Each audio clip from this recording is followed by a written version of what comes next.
More than a dozen Russian journalists have been killed during the term of President Putin. The latest of them, Anna Politkovskaya, had repeatedly lambasted Russia for committing numerous war crimes in Chechnya, denouncing Vladimir Putin personally for crushing liberty. While the world pretends that Russia's democratic show is real, there is a lot of evidence that it has moved towards autocracy and few signs of real democracy survive.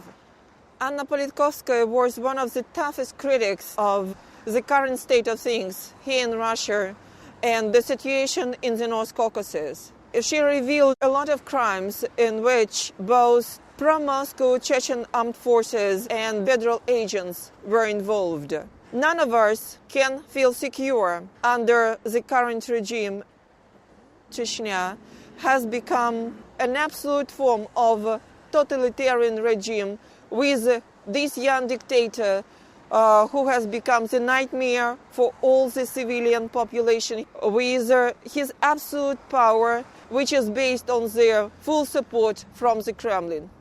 Chechnya nowadays is more like a silent grave from which it's very difficult to hear any open voice. People in Chechnya, without any exception, are afraid even to pronounce the name of this notorious acting president of Ramzan Kadyrov. What is worse, their situation is very difficult because the lack or shortage of interest because of this not so popular conflict on the international level. The continuous attempts of the Russian authorities to silence the situation in Chechnya.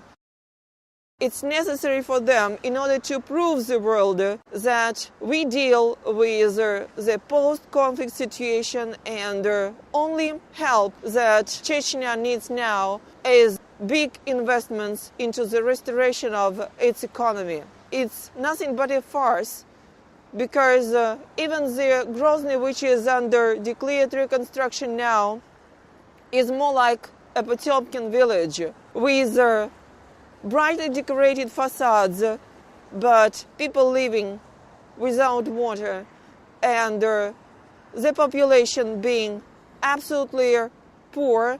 80% of the population in Chechnya are without jobs, and the only group of people that receive big money there are those who serve for Ramzan Kadyrov and for Moscow.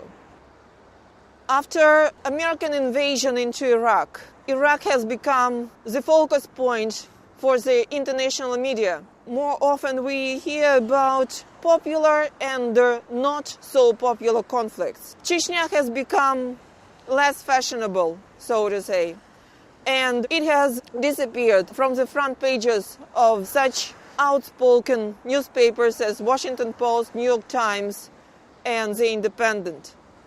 But at the same time, it's very difficult for foreign journalists to get access to Chechnya. They need to get accreditation from the Foreign Office. They need to get a convoy. You see, it's a real mockery to expect that people who became victims of human rights abuses and war crimes would speak openly to foreign journalists when they are surrounded with the Russian military.